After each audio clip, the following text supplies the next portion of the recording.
എല്ലാവർക്കും നമസ്കാരം. അമ്മ മലയാളത്തിന്റെ പുതിയൊരു ക്ലാസ്സിലേക്ക് ഏവർക്കും സ്വാഗതം.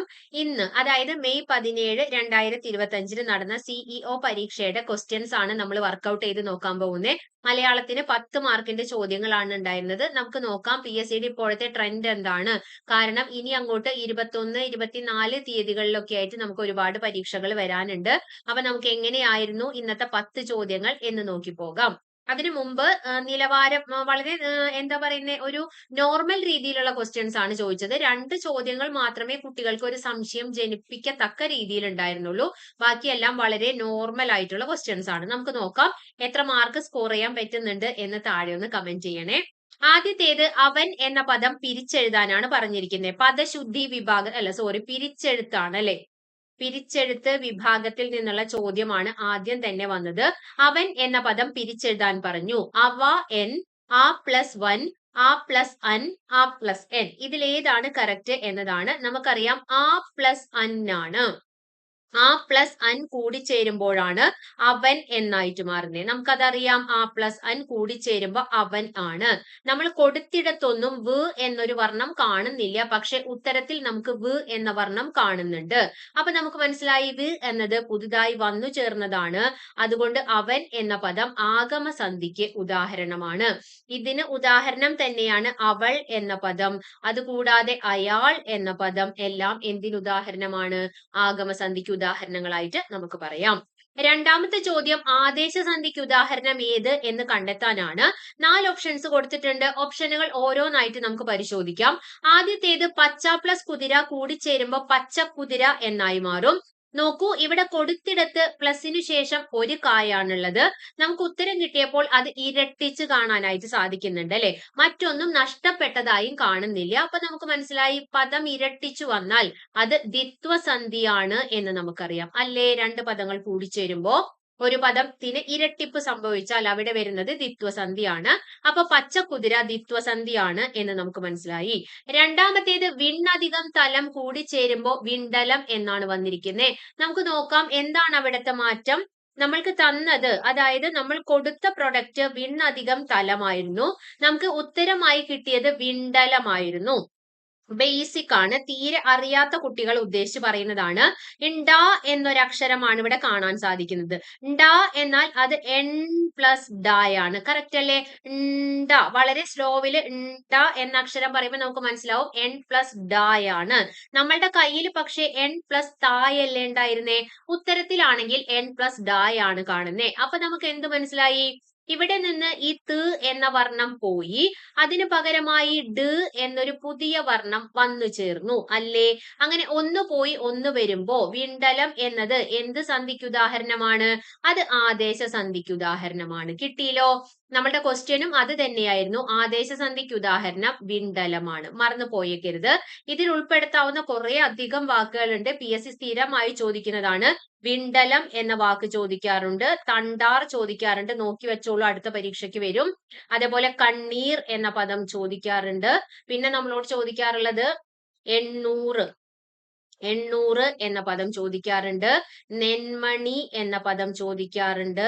പിന്നെ ഏതാ ചോദിക്കാറുള്ളത്? പിൽക്കാലം എന്ന പദം ചോദിക്കാറുണ്ട്.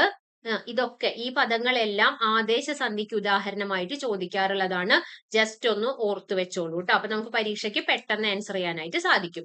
അടുത്തത് നമ്മളോട് പറഞ്ഞത് പന പ്ലസ് ഓല കൂടിച്ചേരുമ്പോ പനയോല എന്നാവും. ഇവിടുത്തെ സന്ധി നോക്കാം. പന പ്ലസ് ഓലയാണ് നമ്മൾ കൊടുത്തത്. നമുക്ക് കിട്ടിയതാണെങ്കിലോ യോലയാണ്. അപ്പൊ നമുക്ക് എന്ത് മനസ്സിലായി? യ് എന്നൊരു വർണ്ണം അവിടെ വന്നു ചേർന്നു എന്ന് മനസ്സിലായി. അതുകൊണ്ട് ഇത് ആഗമസന്ധിയാണ്. Option C പനയോല ആഗമസന്ധി.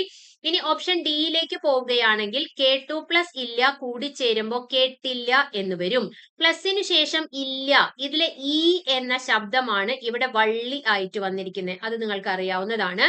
ഇവിടെ ടു എന്നൊരു ശബ്ദമുണ്ട്. ടു എന്നാണ് വന്നിരിക്കുന്നത്. പക്ഷെ നമ്മളുടെ ഉത്തരത്തിൽ ട മാത്രമേ കാണുന്നുള്ളൂ, ഈ ഉകാരത്തിനെ കാണുന്നില്ല. കറക്റ്റ് അല്ലേ. ഉകാരത്തിന് നമ്മൾ പറയുന്നത് വിവൃതോകാരം എന്നാണ്. അങ്ങനെ കൂടിച്ചേർന്നപ്പോ ഈ വിവൃതോകാരം ലോപിച്ചു പോയി. അതുകൊണ്ട് കേട്ടില്ല എന്നത് ലോപസന്ധിക്ക് ഉദാഹരണമാണ്. ലോപസന്ധിക്ക് ഉദാഹരണം ഏതൊക്കെ എന്ന് ചോദിക്കുകയാണെങ്കിൽ നമുക്ക് പറയാൻ സാധിക്കും കേട്ടില്ല എന്ന വാക്ക്, കണ്ടില്ല എന്ന വാക്ക്, വന്നില്ല എന്ന വാക്ക്, ഇതെല്ലാം എന്തിന് ഉദാഹരണമാണ്? ലോപസന്ധിക്ക് ഉദാഹരണങ്ങളാണ് എന്ന് ഓർത്തു വെച്ചിരിക്കണം. ക്ലിയർ ആണല്ലോ? അപ്പൊ ഇവിടെ നമ്മളോട് ചോദിച്ചത് ആദേശസന്ധിയുടെ ഉദാഹരണമാണ്. അത് ഓപ്ഷൻ ബി വിണ്ടലമാണ്. ഓക്കെ, ശരി. ഇനി അടുത്തത് മൂന്നാമത്തെ ചോദ്യത്തിലേക്ക് നമ്മൾ പോവാണ്. ആർക്കിടൈപ്പ് എന്നതിന്റെ മലയാളം എന്ത് എന്നതാണ് ചോദ്യം. പരിഭാഷയിൽ ഞാൻ ഇത് കുട്ടികൾക്ക് പഠിപ്പിച്ചു കൊടുത്തിട്ടില്ല. മൂലധനം, കൊലയാളി, ജീവചരിത്രം, ആദിപ്രരൂപം, ഇതിൽ ഏതാണ് ആർക്കിടൈപ്പ് എന്നതാണ് ചോദ്യം. അത് ആദിപ്രരൂപമാണ് കേട്ടോ. ആദിരൂപം അല്ലെങ്കിൽ ആദിപ്രരൂപം എന്ന അർത്ഥത്തിൽ നമുക്ക് ഉപയോഗിക്കാം. അത് ഓപ്ഷൻ ഡി ആണ്. ഇത് കുട്ടികൾക്ക് ഇച്ചിരി ഒരു ടഫായിട്ട് തോന്നേണ്ടതാണ്. ശരി. അടുത്തത് ചെല്ലം പെരുത്താൽ ചെതലരിക്കും എന്ന പ്രയോഗത്തിന്റെ അർത്ഥം എന്ത് എന്നതാണ്. ശൈലികൾ, പഴഞ്ചൊല്ലുകൾ, പ്രയോഗങ്ങൾ എന്ന ഭാഗത്ത് നിന്ന് വന്നിട്ടുള്ള ഒരു ക്വസ്റ്റ്യൻ ആണ്. ചെല്ലം പെരുത്താൽ ചെതലരിക്കും നമ്മൾ ഉപയോഗിക്കാറുള്ളതാണ്. ഇതെല്ലാവർക്കും പെട്ടെന്ന് ഉത്തരത്തിലേക്ക് എത്തിച്ചേരാൻ സാധിക്കും. അതിവാത്സല്യം അപകടകാരി, മറ്റുള്ളവരെ വിശ്വസിക്കരുത്, പണം തന്നെ പ്രധാനം, വിദ്യാധനം ഏറ്റവും വലിയ സമ്പത്ത്. നമുക്ക് ഒറ്റ വായനയിൽ തന്നെ ഉത്തരം കിട്ടും. ഓപ്ഷൻ എ ആണ്. അതീവ വാത്സല്യം അപകടകാരിയാണ് എന്നതാണ്. നമുക്കറിയാവുന്നതാണ് അല്ലെ. കുട്ടികള് പറയുന്ന എല്ലാ ആഗ്രഹങ്ങളും സാധിച്ചു കൊടുക്കുമ്പോഴാണ് കുറച്ച് മുതിർന്നു കഴിയുമ്പോൾ ആരെങ്കിലും അല്ലെങ്കിൽ നമ്മൾ തന്നെ അവരോട് നോ എന്ന വാക്ക് പറയുമ്പോൾ അവർക്ക് അത് ആക്സെപ്റ്റ് ചെയ്യാൻ പറ്റാത്തത്. അടുത്തത് നോക്കിക്കേ, ഒറ്റപ്പദം കണ്ടെത്താനാണ് പറഞ്ഞിരിക്കുന്നത്. കംപ്ലീറ്റ് ആ സിലബസിൽ ഊന്നി തന്നെയാണ് വന്നിരിക്കുന്നത്. ഒറ്റപ്പദം കണ്ടെത്തി എഴുതാൻ പറഞ്ഞിരിക്കുന്നു. തിതീർഷ എന്ന വാക്ക് നമ്മൾ പഠിച്ചിട്ടുള്ളതാണ്. മാർഗം തെളിയിക്കുന്ന ആൾ, കുടിക്കാൻ ആഗ്രഹിക്കുന്ന ആൾ, അപവാദം പറയുന്ന ആൾ, തരണം ചെയ്യാനുള്ള ഇച്ഛ. തരണം ചെയ്യാനുള്ള ഇച്ഛയ്ക്കാണ് നമ്മൾ തിതീർഷ എന്ന് പറയുന്നേ. അതിനാഗ്രഹിക്കുന്നവനെ, തരണം ചെയ്യാൻ ആഗ്രഹിക്കുന്നവനെ നമ്മൾ പറയുന്നത് തിതീർഷു എന്നാണ്. അറിയാലോ, തിതീർഷു. ജയിക്കാൻ ആഗ്രഹിക്കുന്നവനാണെങ്കിൽ നമ്മൾ ജിഗീഷുവെന്നോ വിജിഗീഷുവെന്നോ പറയും. കാണാൻ ആഗ്രഹിക്കുന്നവനാണെങ്കിൽ നമ്മൾ ദിദൃക്ഷു എന്ന് പറയും. ഭക്ഷിക്കാൻ ആഗ്രഹിക്കുന്നവനെ നമ്മൾ ബുഭുക്ഷു എന്ന് പറയും. മോക്ഷം ആഗ്രഹിക്കുന്നവനെ നമ്മൾ മുമുക്ഷു എന്ന് പറയും. കുടിക്കാൻ ആഗ്രഹിക്കുന്നവനെ നമ്മൾ പിപാസു എന്ന് പറയും. ജ്ഞാനം ആഗ്രഹിക്കുന്നവനെ നമ്മൾ ജിജ്ഞാസു എന്ന് പറയും. അതൊക്കെ അറിയാലോ. ശരി. ഇനി ഇവിടെ പറഞ്ഞത് കുടിക്കാൻ ആഗ്രഹിക്കുന്ന ആളാണ്. കുടിക്കാൻ ആഗ്രഹിക്കുന്ന ആളിനെ നമ്മൾ പിപാസു എന്നാണ് പറയുന്നത്. അപവാദം പറയുന്ന ആളിനെ നമ്മൾ പറയുന്നത് പരിവാദകൻ എന്നാണ്. ഓർത്തു വെച്ചിരിക്കണേ. പരിവാദകനാണ്. അപവാദം പറയുന്നവൻ പരിവാദകനാണ്. സ്ത്രീകളെ വഞ്ചിക്കാൻ ആഗ്രഹിക്കുന്നവൻ ദിപ്സു ആണ് കേട്ടോ. സ്ത്രീകളെ ദുഷിപ്പിക്കുന്നവൻ ഘർഷകനാണ്. വഞ്ചിക്കാൻ ആഗ്രഹിക്കുന്നവൻ ദിപ്സു ആണ്. അതൊക്കെ നെഗറ്റീവ് വേർഡ്സ് ആണ്. നോക്കി വെച്ചോളൂ. അടുത്തത് ചുവടെ കൊടുത്തിട്ടുള്ളവയിൽ കൂട്ടത്തിൽ പെടാത്തത് ഏത് എന്നാണ്. വിപരീതത്തിൻ്റെതാണ് കേട്ടോ. വിപരീതം 4 സെറ്റ് ആയിട്ടാണ് തന്നിരിക്കുന്നത്. നോക്കണം. ജംഗമം, സ്ഥാവരം കറക്റ്റ് ആണ്, നമുക്കറിയാവുന്നതാണ്. മണ്ഡനം, ഗണ്ഡനം നമുക്കറിയാവുന്നതാണ്. വൃഷ്ടി, സമഷ്ടി നമ്മൾ പറയുന്നതാണ്. ഉഗ്രത്തിന് നമ്മൾ എന്താ പറയുന്നേ? ശാന്തം എന്നാണ് പറയാറ്. ഇവിടെ ഉഗ്രം, അത്യുഗ്രമാണ് തന്നിരിക്കുന്നത്. അപ്പൊ ഇതാണ് കൂട്ടത്തിൽ പെടാത്തത്. Option D. ഓർത്തു വെക്കണേ. ഞാൻ എപ്പോഴും എന്റെ കുട്ടികളോട് ചോദിക്കാറുള്ളതാണ്. സരളം എന്ന വാക്കിന്റെ വിപരീതം. ഇവിടെയും ഞാനത് ചോദിക്കുകയാണ്. അത് പ്രൗഢമാണ്. മിക്കവരും വിരളമാണ് പറയാറ്. വിരളം എന്ന വാക്കിന്റെ വിപരീതം ബഹുലമാണ്. വൈരള്യം ആണെങ്കിൽ നമുക്ക് ബാഹുല്യം എന്നും പറയാനായിട്ട് സാധിക്കും. ഓക്കെ, 77ാമത്തെ ചോദ്യത്തിലേക്ക് നമ്മൾ പോവാണ്. അതായത് ക്വസ്റ്റ്യൻ നമ്പർ 7 ആണ്. കുതിരയുടെ പര്യായം അല്ലാത്തതേത് എന്നതാണ് ചോദ്യം. കുതിരയുടെ പര്യായം അല്ലാത്തതാണ് ചോദിച്ചിരിക്കുന്നത്. നമുക്കറിയാം നഗജം, ഹയം, ഘോടകം, പീതി. ഇതിൽ കുതിരയുടെ പര്യായം അല്ലാത്തതേത് എന്നതാണ് ചോദ്യം. ഹയം എന്നാൽ കുതിരയാണ്, നമ്മൾ പഠിച്ചിട്ടുണ്ട്. ഘോടകം എന്നാൽ കുതിരയാണ്, നമ്മൾ പഠിച്ചിട്ടുണ്ട്. പീതി എന്നാലും കുതിര തന്നെയാണ്. നഗജമാണ് ആന. അത് നമുക്ക് എലിമിനേറ്റ് ചെയ്ത് കണ്ടെത്താവുന്നതേ ഉള്ളൂ. നഗജം ആനയാണ് കേട്ടോ. നഗജം എന്ന പദത്തിനർത്ഥം ആനയാണ്. ചില കുട്ടികൾ പര്യായവും വിഷമമായി പറഞ്ഞിരുന്നു. നഗജം, ഇതും എലിമിനേഷനിലൂടെ നമുക്ക് എത്താവുന്നതേ ഉള്ളൂ ഉത്തരത്തിലേക്ക്. അപ്പൊ അതങ്ങനെ ചിന്തിച്ചാൽ മതി. പക്ഷെ പരിഭാഷ കുറച്ച് ടഫായിരുന്നു. അടുത്തത് 78ാമത്തെ ചോദ്യമാണ്. കൂട്ടത്തിൽ പെടാത്തത് ഏത് എന്നതാണ് ചോദ്യം. ഇത് എതിർലിംഗത്തിൽ നിന്ന് വന്നിട്ടുള്ളതാണ്. എതിർലിംഗത്തിൽ നിന്ന് വന്നിട്ടുള്ളതാണ്. ഓർത്തു വെക്കണം. നായകൻ, നായകി. പക്ഷെ ശബ്ദ താരാവലി പ്രകാരം ഇത് കറക്റ്റ് ആണ്. പക്ഷെ PSC നമുക്ക് നായിക എന്നാണ് തരാറുള്ളത്. അതുകൊണ്ട് അവര് ഇതാണ് തെറ്റായിട്ട് കൊടുത്തിരിക്കുന്നത്. തപസ്വി, തപസ്വിനി കറക്റ്റ് ആണ്. ശ്വശുരൻ, ശ്വശ്രു, അമ്മായി അച്ഛൻ, അമ്മായി അമ്മ എന്നുള്ള അർത്ഥത്തിൽ. ഉപാധ്യായൻ, ഉപാധ്യായി, അധ്യാപകൻ, അധ്യാപിക എന്നുള്ള അർത്ഥത്തിലാണ്.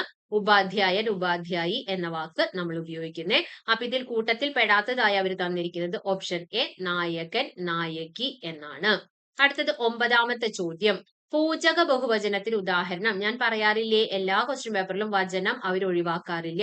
അധികവും പൂജക ബഹുവചനം തന്നെയാണ് ചോദിക്കാറുള്ളത്. നമുക്കറിയാം രൂപം കൊണ്ട് ബഹുവചനമാണെങ്കിലും ആക്ച്വലി അത് ഏകവചനമാണ് എന്ന് നമുക്കറിയാം അല്ലെ.